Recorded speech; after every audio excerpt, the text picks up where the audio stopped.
అందరికీ నమస్కారం అండి. Welcome to my channel. Amulya జీవితంలోకి ఒకరు తుఫానులా దూసుకురాబోతున్నారు. ఏం జరుగుతుందో చూద్దాం. మన్నించు ప్రియ పార్ట్ 30. ఆ రోజు నుంచి అమూల్యను తన హక్కుగా భావించాడు. 1000 కళ్ళతో కాపాడుకునేవాడు. అమూల్యను ఎవరు ఏమన్నా ఊరుకునేవాడు కాదు. అభి వయసు చిన్నదైన మహా తెలివైనవాడు. అసలే అమూల్యది మామూలు అందం కాదు. చిన్న పెద్ద ఎవరైనా సరే కళ్ళప్పగించి అలా చూస్తుంటారు. మగవాళ్ళ చూపుల నుండి, వాళ్ళ వెకిలి చేష్టల నుంచి కాపాడేవాడు. అవతల వాళ్ళు ఎక్కువ చేస్తే తనదైన స్టైల్లో కోటింగ్ ఇచ్చేవాడు. ఏం చేస్తున్నా ఓ కన్ను ఎప్పుడు అమూల్యపై వేసి ఉంచేవాడు. ఆమెకి ఇబ్బంది కలగకుండా చూసుకునేవాడు. అమూల్య అడగకుండానే అన్నీ సమకూర్చేవాడు. నాన్నగారు నా అవసరాలన్నీ తీరుస్తారు, నేను అడగకుండానే అన్నీ తెస్తారు, నువ్వెందుకు తెస్తావు బావా, వద్దు అని తిరస్కరించేది. అయినా అభి మామయ్య తెస్తే తెచ్చాడులే నీకోసం అని వెతికి వెతికి మరీ లేటెస్ట్ మోడల్స్ తెస్తున్నాను, ఉంచుకో అని అక్కడ పెట్టి వెళ్ళేవాడు. ఆమె వాడుతుందో లేదో కూడా అతనికి తెలీదు. అమూల్యకి ఇది ఇబ్బందిగా ఉండేది. నాన్నగారు కొంటున్నప్పుడు బావ తీసుకురావడం ఎందుకు, వేస్ట్ కదా ఇవన్నీ, తన దగ్గర ఉన్నప్పుడు ఎలా వాడుతుంది, వద్దంటే వినడు. అందులో సగం పైగా చెల్లెళ్ళకి ఇచ్చేది. సెలవులు వస్తే చాలు వాలిపోయేవాడు అభి ఇక్కడ. అమూల్య అబ్బాయిలతో మాట్లాడితే తెగగించుకునేవాడు. కానీ అమూల్య చిన్నపిల్లని ఏమీ అనేవాడు కాదు. ఎందుకంటే తనకే ప్రాధాన్యత ఇవ్వాలని కోరుకునేవాడు. అమూల్య మాత్రం ఇవి ఏవి పట్టించుకునేది కాదు. జానకికి నెలల నుండి పాపను కన్నది. పాపను చూసి అమూల్య సంబరపడింది. చెల్లెల్ని అసలు వదిలేది కాదు. అమూల్యకు ఎంత ఘనంగా బారసాల చేశారో అంతే ఘనంగా పాపకు చేశారు. అముక్త అని పేరు పెట్టారు. రాధ అమూల్యకి ఏ నకలు చేయించిందో అలాగే అముక్తకు చేయించింది. ఇద్దరినీ సమానంగా చూసేవారు. చంద్రశేఖర్ జానకిలకు పిల్లలు ఇద్దరు 2 కళ్ళ లాంటి వాళ్ళు. మొదటిసారి తనను తండ్రి చేసిన అమూల్య అంటే కాస్త ప్రేమ ఎక్కువ చూపేవారు. తల్లి అని నమ్మకం ఉండనే ఉంది. పైగా అమూల్య సున్నితమైన నెమ్మదైన స్వభావంతో ఉండేది. అది కావాలి ఇది కావాలి అని పెద్దగా అడిగేది కాదు. అందుకే అమూల్య అడగకుండానే అవసరాలు గమనించి తీర్చేవారు. జానకి కూడా అమూల్యను కాస్త కనిపెట్టుకొని ఉండేది. అమూల్యకు పూర్తి విరుద్ధం అముక్త. కాస్త గడుగ్గై అల్లరి పిల్ల. తనకు కావాల్సింది అడిగి మరీ సాధించుకునేది. అమూల్యకు చెల్లెలంటే ప్రాణం. చెల్లెలు ఏది అడిగినా కాదనకుండా ఇచ్చేది. తండ్రి ఏది తెచ్చినా చెల్లెలు తీసుకున్న తర్వాతే తను తీసుకునేది. అముక్తకు కూడా అక్కంటే ఇష్టం. అమూల్యని ఎవరైనా ఏమైనా అంటే ఊరుకునేది కాదు. వాళ్ళ మీద పోట్లాడేది. అక్క నీకన్నా పెద్దది, తన మాట వినాలి అని తల్లిదండ్రులు చెప్పిన మాటను గుర్తుపెట్టుకొని అలాగే నడుచుకునేది. పిల్లలు ఇద్దరూ తల్లిదండ్రుల మాటను జవదాటేవారు కాదు. తల్లిదండ్రులంటే ప్రేమతో కూడిన గౌరవ మర్యాదలు ఉండేవి. తాతయ్య అంటే చాలా ప్రేమ గౌరవం కూడా. చంద్రశేఖర్ జానకిళ్ళు కూడా పిల్లల ఇష్టాలను గౌరవించేవారు. పిల్లల్ని ఎప్పుడూ శాసించలేదు. అభి అమూల్య కోసం ఏది తెచ్చినా చెల్లెలకి ఇచ్చేది. అమ్ముకు కూడా తీసుకువచ్చాను, నువ్వు ఇవ్వకు, నీకోసం ప్రత్యేకంగా ఎన్నో షాపులు తిరిగి తెచ్చాను అనేవాడు. అది నా చెల్లెలు, దానికి ఇవ్వకుండా ఎలా ఉంటాను అనేది అమూల్య. ఇవ్వొద్దు అని అనను, కానీ నేను నీకోసం తెచ్చేది కేవలం నీకోసం మాత్రమే, అందులో నా ప్రేమను చూడవే అన్నాడు అభి. అంటే బావా మీకు నా మీద తప్ప మిగతా వాళ్ళ మీద ప్రేమ లేదా, అమాయకంగా అంది అమూల్య. వాళ్ళ మీద ప్రేమ ఎందుకు లేదు, చాలా ఉంది, నీ మీద ఉన్న ప్రేమ వేరు అన్నాడు. ప్రేమలో రకాలు ఉంటాయా బావా, మరింత అమాయకంగా అనేది. ఉంటాయి తింగర బుచ్చి, నీ మీద నాకున్న ప్రేమ నేను ఇప్పుడు చెప్పినా నీకు అర్థం కాదు. ఇంకోసారి చెల్లి అంటూ నేను ఇచ్చిన వస్తువులు దానికి ఇచ్చావంటే నీ నుండి దాన్ని దూరంగా తీసుకువెళ్ళిపోతా బెదిరించాడు. నీకు ఇది తప్ప వేరే మాట్లాడడం రాదా, నా చెల్లెల్ని తీసుకువెళ్తా ఉంటే చూస్తూ ఊరుకుంటానా అంది అమూల్య కోపంగా. ఏం చేస్తావు అన్నాడు. మా నాన్నగారికి చెప్పి తన్నిస్తాను మరింత కోపంగా అంది. మాము నన్ను కొట్టడుగా అన్నాడు. ఇప్పుడే నీ పని చెప్తాను అని తండ్రికి ఫిర్యాదు చేసింది. చిన్నపిల్లతో నీకేంట్రా, అభిని మందలించి చెల్లెల్ని తీసుకువెళ్ళడలే, నువ్వు భయపడకు అన్నాడు చంద్రశేఖర్. నా చెల్లి జోలికి వస్తే ఊరుకోను. పెద్దవైన తన కళ్ళను మరింత పెద్దవి చేసి అభిని బెదిరించింది. అభి భయపడ్డట్టు నటిస్తూ మీ చెల్లెల జోలికి రాను అని పెద్దగా చెప్పి నీ చెల్లెల బదులు నిన్నెత్తుకెళ్తా, ఆమెకు మాత్రం వినిపించేలా అనేవాడు. చచ్చినా నీతో రాను, మరింత కోపంగా అంది అమూల్య. సమయం వస్తే నువ్వే వస్తావు అన్నాడు. రాను. మా అమ్మ నాన్న చెల్లిని వదిలి రాను. మొహమంతా ఎర్రపరుచుకునేది. అభి ఆమె మాటలు అస్సలు పట్టించుకునేవాడు కాదు. చిన్నగా ఉన్నప్పుడు అమూల్య కాస్త షార్ట్గా ఉండేది. దాంతో చిట్టి పొట్టి అని ఏడిపించేవాడు. ఎప్పుడు ఏమన్నా ఊరుకొనే అమూల్య అప్పుడు మాత్రం రోషంతో ఎగిరిపడేది. అంతేకాదు అభి జుట్టు పీకేసేది. అప్పుడు అమూల్య మొహం చూస్తే భలే అనిపించేది. కోపం వస్తే అమూల్య మొహం పింకిష్గా మారిపోయేది. అది చూడాలని మరింతగా ఏడిపించి రాధ చేతిలో చివాట్లు తినేవాడు. ఇలాంటి చిన్న చిన్న సంఘటనలతో అభికి సరదాగా ఉంటే అమూల్యకు మాత్రం అభి మీద కోపంగా ఉండేది. కావాలని ఏడిపిస్తున్నాడని అర్థమై దూరంగా ఉండేది. అమూల్య అభికి ఎంత దూరంగా ఉండేదో అముక్త అంత చనువుగా ఉండేది. అముక్త చిన్నపిల్ల కావడంతో అభి కూడా గారాబం చేసేవాడు. సిటీ నుంచి వచ్చేటప్పుడు బొమ్మలు, రకరకాల చాక్లెట్లు, బిస్కెట్లు, కుకీస్ తేవడంతో అభి ఫేవరెట్ అయిపోయాడు అముక్తకి. బావా బావాని వెనకాలే తిరిగేది. తిరగాల్సింది నా వైపు కూడా చూడదు. ఈ బుడంకాయ మాత్రం నా వెనక పడుతుంది. నిన్ను అడ్డం పెట్టుకొని మీ అక్కను లైన్లోకి తెచ్చుకుంటాను అనుకునేవాడు. చెల్లెలంటే అమూల్యకి ఉన్న ఇష్టాన్ని ఉపయోగించుకొని అముక్తాన్ని రెచ్చగొట్టి సినిమాలకు షికార్లకు రమ్మనేవాడు. వద్దులే అమ్మో, నేను చదువుకోవాలంటే అముక్త ఊరుకునేది కాదు. అమూల్యకి ఇష్టం లేకపోయినా చెల్లెల కోసం వచ్చేది. ప్రతి సెలవులకు రాధ అభి ఇక్కడికి రావడమో లేదా అమూల్య అముక్త అక్కడికి వెళ్ళడమో చేసేవాళ్ళు. ఎప్పుడో కానీ చంద్రశేఖర్ జానకి వాళ్ళు వచ్చేవాళ్ళు కాదు. అంత తీరిక ఉండేది కాదు. వెళ్ళండిరా మీరు. అసలు ఎక్కడికి వెళ్ళరు. సరదాగా చెల్లెలు ఇంటికి వెళ్ళండి, నేను ఇక్కడ చూసుకుంటాను అనేవాడు మహేంద్ర భూపతి. వద్దు నాన్న, పిల్లల్ని తీసుకొని మీరు వెళ్ళి సరదాగా గడపండి అనేవాళ్ళు వీళ్ళు. ఆయన ఎప్పుడూ వెళ్ళేవాడు కాదు.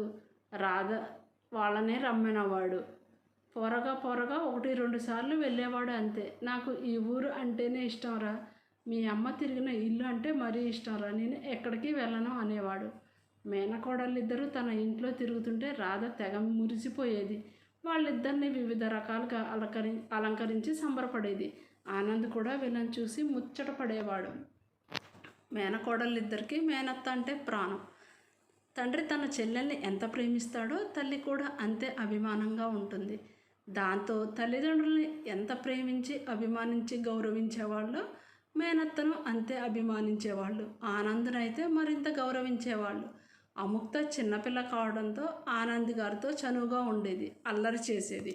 అమూల్య మాత్రం ఎంత అభిమానించేదో మేనత్తకు భర్తగా అంతకంటే ఎక్కువ గౌరవం మర్యాదలు కనబరిచేది. ఆనంద్ అయితే అమూల్యం చూసి తెగ ముచ్చట పడేవాడు. అందం, అనుకువ, వినయం, విధేయతలు కలిగి ఉండే అమూల్య అంటే బాగా అభిమానం చూపేవాడు. ఇంటికి కాబోయే కోడలని ఒక ప్రత్యేకమైన అభిమానం ఉంది. ఒక విధంగా అభి కంటే ఆమెనే ఎక్కువగా అభిమానించేవాడు. అముక్తను మేనేజ్ చేస్తే చాలు అనుకున్న అభికి దీప రూపంలో మరో ఉపద్రవం వచ్చి పడింది. అమూల్య 3rd క్లాస్లో ఉన్నప్పుడు దీప అదే స్కూల్లో జాయిన్ అయింది. అంతకుముందు చెన్నైలో ఉండేవాళ్ళు వాళ్ళు. వాళ్ళ తాతగారికి ఆరోగ్యం బాగుండక పోవడంతో పోరగా దీప తండ్రి ఉద్యోగం వదులుకొని తన ఊరికి వచ్చేసాడు. అమూల్య ఊరికి దీప ఊరికి 5-6 కిలోమీటర్లు దూరం ఉంటుంది. చుట్టుపక్కల ఊరికి ఇదే పెద్ద కాన్వెంట్ కావడంతో దీప ఇక్కడ చేరింది. ఏ ముహూర్తాన దీప స్కూల్లో జాయిన్ అయిందో ఆ క్షణం నుంచి అమూల్య దీప ప్రాణ స్నేహితులు అయిపోయారు. ఒకరిని విడిచి ఒకరు ఉండేవాళ్ళు కాదు. అమూల్యది నెమ్మదైన స్వభావం కావడంతో దీప స్కూల్లో బయట ప్రొటెక్ట్ చేసేది. అమూల్యను ఎవరన్నా ఏమన్నా అంటే దీప చేతిలో బలవ్వాల్సి వచ్చేది. దీపను అందరూ రాక్షసి, దయ్యం అని తిట్టుకునేవాళ్ళు. దీప తల్లి ప్రసన్న, జానకి బంధువులు వరుసకు అక్క చెల్లెలు. అంతేకాక క్లాస్మేట్స్, మంచి ఫ్రెండ్స్ కావడంతో వీళ్ళిద్దరి స్నేహం మరింత బలపడడమే కాకుండా 2 కుటుంబాల మధ్య బంధం కూడా పెరిగింది. 2 కుటుంబాల మధ్య రాకపోకలు బాగా పెరిగాయి. దీపతో స్నేహం కలిసిన దగ్గర నుండి సెలవులకు రాధ దగ్గరికి వెళ్ళినా ఎక్కువ రోజులు ఉండకుండా ఊరికి వచ్చేసేది అమూల్య. దీప, అమూల్య కలిసి మిగతా ఫ్రెండ్స్తో సెలవుల్లో ఆడుకునేవారు. అమూల్య వాళ్ళ తోటలు, పొలాల వెంట తిరిగేవాళ్ళు. అప్పుడప్పుడు దీప వాళ్ళ పొలాలకి, తోటలకి వెళ్ళి తిరిగి ఇంటికి వెళ్ళి సరదాగా గడిపి వచ్చేవాళ్ళు. దీపతో ఎంత ఆడుకుంటున్నా, టైం స్పెండ్ చేస్తున్నా తండ్రితో మాత్రం వారానికి 2 సార్లైనా తోటలు, పొలానికి వెళ్ళేది. ప్రతిరోజు తప్పకుండా తండ్రితో గడిపేది. వాళ్ళిద్దరూ ఆ సమయాన్ని మాత్రం ఎవరికి ఇచ్చేవాళ్ళు కాదు. అభి ఇదివరకులా అముక్తను అడ్డం పెట్టుకొని సినిమాకి రమ్మంటే మనం దీపుతో వెళ్దాం, అసలు ఇంట్లో టీవీ ఉందిగా, అందులో చూసే సినిమాలు సరిపోవటం లేదా అని చెల్లెల్ని మందలించేది. ఈ దీప ఎవరు? అభి అడిగాడు. అతను తెచ్చిన చాక్లెట్స్ తినడంలో బిజీగా ఉన్న అమ్ము నాకు తెలీదు అంది. నీకు తెలియకపోతే మీ అక్క దీపతో వెళ్దామని ఎందుకు చెప్తుంది? నా చాక్లెట్లు నాకు ఇచ్చే బెదిరింపుగా లాక్కోబోయాడు. అముక్త కోపం వచ్చి, నీ చాక్లెట్లు నువ్వే తీసుకో, మా అక్కను అడిగితే బోలెడు చాక్లెట్లు కొనిస్తుంది వేళ్ళు నాక్కుంటూ రోషంగా అంది. అమ్మని ఈ బుడంకాయ కూడా లోకు అయిపోయాను.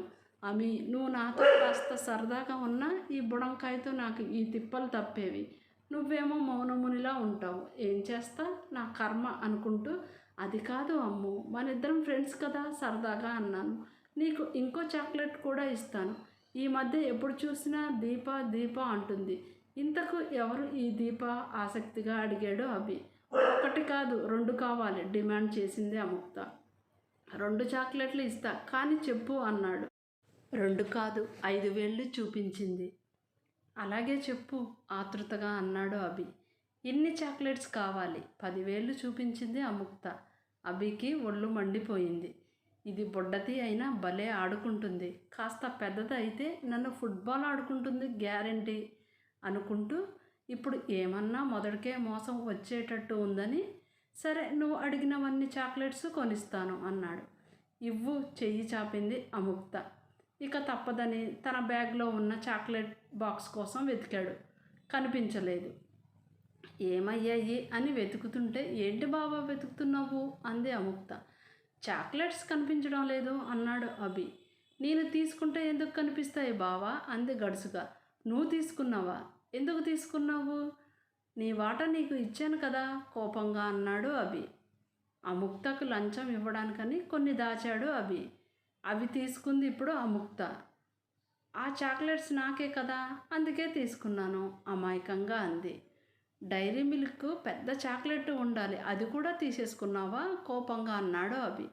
ఆ చాక్లెట్ మాత్రమే అమూల్య తింటుంది ఇష్టంగా, అందుకే ప్రత్యేకంగా తన కోసం తీసుకువచ్చాడు. మంచి సమయం చూసి ఇద్దామనుకున్నాడు. నేనే తీసుకున్నాను బావా అంది అముక్త. ఇది మీ అక్క కోసం తీసుకున్నానే, ఇవ్వు, నేను వేరేది కొనిస్తాను అన్నాడు. లేదు, తినేశాను, ఎలాగో అక్క నాకే ఇస్తుంది కదా కళ్ళు తిప్పుతూ అంది అముక్త. అభి గుండెలు బాధేసుకున్నాడు. డైరీ మిల్క్ చాక్లెట్లు నీకు కూడా ఇచ్చాను కదా, బాక్సులు. ఇదొక్కటే దానికోసం దాచాను, అది కాస్త తింటుంది కదే. అన్ని చాక్లెట్లు కుకీలు తినేసావా? అది కడుపా చెరువా అన్నాడు అభి. అముక్త గుడ్లు మెటక్కరిస్తూ, మా అక్కకి చెప్తాను ఉండు, నన్ను తిట్టేవని ఏడుపు మొహం పెట్టుకొని అంది. ఉఫ్, అభి తల విదిలిస్తూ, ఎవరైనా అమ్మా నాన్నకు చెప్తామంటారు, నువ్వేంటి మీ అక్కకి చెప్తానంటావు అన్నాడు. మా అక్క అంటే నీకు భయం కదా, అందుకు తాను రహస్యం కనిపెట్టినట్టు అంది అముక్త. పాపం, తన అక్కకే బావ అంటే భయమని తెలియదు అముక్తకి. దీనికి ఇలా అర్థమైందా అని నవ్వుకుంటూ, సరే దీప గురించి చెప్పలేదు అన్నాడు. నువ్వు చాక్లెట్లు ఇవ్వలేదుగా అంది. అన్నీ నువ్వే మింగేవు కదే, ఇంకా నా దగ్గర ఏమున్నాయి విసురుగా అన్నాడు అభి. తిడితే నేను చెప్పను మొహం ముడిచి అంది అముక్త. అభి తల బాదుకోబోయి ఆగి, అబ్బే నిన్నెక్కడ తిట్టాను అమ్ము, పొగిడితేను అన్ని చాక్లెట్స్ నువ్వు తప్ప ఎవరూ తినలేరు అని. చాక్లెట్స్ కొనిస్తాను కానీ చెప్పు అన్నాడు. ఇప్పుడే కొనివ్వు అంది. అభికి మండిపోయింది కానీ అముక్తతో ముందు చాలా అవసరాలు ఉంటాయి, ఆమెకి తనకి వారధి ఈ బుడ్డదే అని లేని నవ్వు తెచ్చుకొని, నువ్వు చెప్పిన వెంటనే షాప్కి తీసుకువెళ్ళి కొనిస్తాను అన్నాడు. డబ్బులు ఇవ్వు, నేను తర్వాత కొనుక్కుంటాను అని చెయ్యి చాపింది. పిల్ల రాక్షసి అని తిట్టుకుంటూ వెతికాడు. చిల్లర నోట్లు కనబడలేదు, అన్నీ 500 నోట్స్ ఉన్నాయి. అది తీసి చిల్లర లేదమ్ము అన్నాడు. ఏం పర్వాలేదు అంటూ చటుక్కున 500 లాక్కుంది. 500 నోటు చూడగానే అముక్త మొహం వెలిగిపోయింది. చిన్నప్పుడు అముక్తకు అంత తెలియలేదు కానీ కాస్త ఎదిగిన తర్వాత తన అక్క అంటే బావకు చాలా ఇష్టమని, అక్క పెద్దగా మాట్లాడదు కాబట్టి తనను అడ్డం పెట్టుకొని అక్కని బయటికి రమ్మంటున్నాడని మాట్లాడతాడని అర్థమైంది. దాంతో అభిని ఆడేసుకునేది, తనకు కావాల్సినవన్నీ డిమాండ్ చేసి కొనిపించుకునేది. అభి కూడా అమూల్య కోసమే కాక అముక్త అంటే ఉండే అభిమానంతో తమకంటే చిన్నదని అడిగింది కాదనేవాడు కాదు. సరే తీసుకున్నావు కదా ఇప్పుడు చెప్పు అన్నాడు. దీప అక్క అమూల్య అక్క ఫ్రెండ్స్, ఒకే క్లాసు కలిసి చదువుకుంటారు, ఆడుకుంటారు, మన తోటలలో పొలాల్లో తిరుగుతారు, సినిమాలకు కూడా వెళ్తారు. అమ్మ దీపక్క వాళ్ళ అమ్మ, అక్క చెల్లెళ్ళు మనకు బంధువులు, ఫ్రెండ్స్ కూడానంట. వాళ్ళు ఇంతకాలం వేరే సిటీలో ఉండి ఈ మధ్యన ఇక్కడికి వచ్చారు. అక్క క్లాస్లోనే జాయిన్ అయింది. అప్పటి నుంచి ఇద్దరికి ఫ్రెండ్షిప్. పెద్దమ్మ పెదనాన్న మన ఇంటికి వస్తారు, మనము వాళ్ళ ఇంటికి వెళ్తాం. అక్క అయితే హాలిడేస్ వచ్చినప్పుడల్లా వెళ్తుంది. దీపక్క అయితే స్కూల్ అవ్వగానే వాళ్ళ ఇంటికి వెళ్ళి ఫ్రెష్ అయ్యి ఇక్కడికి వచ్చేస్తుంది. దాదాపు ఇక్కడే ఉంటుంది. అవి అడిగినవి అడగనవి అన్నీ చెప్పింది 500 వచ్చిన ఎఫెక్ట్తో. ఓ ఫ్రెండ్సా అని దీపం లైట్గా తీసుకున్నాడు, కానీ ముందు ముందు తనకు పోటీగా వస్తుందని, మరో అమ్ము అవుతుందని అస్సలు ఊహించలేదు. ఒకసారి సెలవులకు వచ్చినప్పుడు, అమి పక్క ఊర్లో జాతర జరుగుతుంది, వెళ్దామా అడిగాడు అభి. దీపు వస్తుంది, తనతో వెళ్తాను, నువ్వు నీ ఫ్రెండ్ మురళితో వెళ్ళు బావా అంది. మురళి అమూల్య వాళ్ళ పక్కింట్లో ఉంటాడు, చిన్నప్పటి నుంచే అభి ఫ్రెండ్. ఇక్కడికి వచ్చినప్పుడల్లా కలిసి తిరుగుతారు. ఏం నేను మీతో రాకూడదా అన్నాడు. ఆడపిల్లలతో మీకు ఏంటి బావా, మీరు వెళ్ళండి అంది. నేను నీతో వస్తాను బావా, అముక్త ఎగురుతూ అంది. నా జేబు ఖాళీ చేయడానికి వస్తావే నువ్వు అనుకుంటూ, అందరం కలిసి వెళ్దాం, నేను వెయిట్ చేస్తాను అన్నాడు అభి. ఎందుకు బావా, మాకు లేట్ అవుతుందేమో, నువ్వు మురళి అన్నయ్యతో వెళ్ళు అంది అమూల్య. లేట్ అయితే అయింది, ఒకే దగ్గరికి వెళ్ళేటప్పుడు కలిసి వెళ్తే ఏమవుతుంది, నేను మీతో వస్తాను కాస్త సీరియస్గా అన్నాడు అభి. అమూల్య ఇక మాట్లాడలేదు. కాసేపటికి తండ్రి బైక్ మీద వచ్చింది దీప. డాడీ నువ్వు వెళ్ళు అంది దీప. సరే జాగ్రత్త, మీ అందరూ ఒకరి చెయ్యి ఒకరు పట్టుకోండి, అస్సలు వదలకండి, తప్పిపోతారు, సీను బాబాయ్తో ఉండండి అని జాగ్రత్తలు చెప్పి వెళ్ళిపోయాడు దీప తండ్రి. తెల్లగా బూరె బుగ్గలతో 2 పిలకలతో చెంగు చెంగున ఎగురుతూ వస్తున్న దీపను మొదటిసారి చూసి ఆమెలాగే అమాయకంగా ఉంది అనుకున్నాడు అభి. దీపు అమూల్య హుషారుగా లేచి ఆమె చేతులను పట్టుకుంది. దీప కూడా అమూల్యను పట్టుకొని సంతోషంగా ఊపేసింది. ఇద్దరూ కాసేపు మాటల్లో పడిపోయి అముక్తను అభిని పట్టించుకోలేదు. గలగలా మాట్లాడుతున్న అమూల్యను ఆశ్చర్యంగా చూడసాగాడు అభి. ఇంతగా అమూల్య మాట్లాడడం అతను ఎప్పుడూ చూడలేదు. అముక్తకు తెలుసు కాబట్టి పట్టించుకోలేదు. దీప రాగానే అమూల్య మొహం వెలిగిపోవడం అతను గమనించాడు. మాట్లాడుతూ మాట్లాడుతూ సడన్గా అభి వైపు చూసి చటుక్కున తలదించుకుంది అమూల్య. అప్పుడే అతన్ని చూసిన దీప, ఎవరు ఈ శాల్తీ అంది. అమూల్య కంగారు పడుతూ, మా బావ అంది. ఓ నువ్వు చెప్పింది ఇతని గురించా అంటూ, ఇంత పొడవున్నాడేంటి తలపైకెత్తి చూస్తూ అంది దీప. అప్పటికే దాదాపు 6 అడుగుల ఎత్తు ఉన్నాడు అభి. షూ అమూల్య అంటున్నా పట్టించుకోకుండా హీరోలో ఉన్నాడు అంది దీప. ఇక్కడితో ఈ భాగం సమాప్తం. మరి దీప రాక అభి అమూల్యాల జీవితంలో ఏ మార్పులు తీసుకువచ్చిందో నెక్స్ట్ పార్ట్లో చూద్దాం. ఈ భాగం మీకు నచ్చినట్టయితే లైక్ చేయండి, షేర్ చేయండి, సబ్స్క్రైబ్ చేయండి. ఈ ఛానల్ గ్రోత్లో మీ వంతుగా సహాయపడండి. మళ్ళీ నెక్స్ట్ పార్ట్లో కలుసుకుందాం. అంతవరకు సెలవు. ధన్యవాదములు.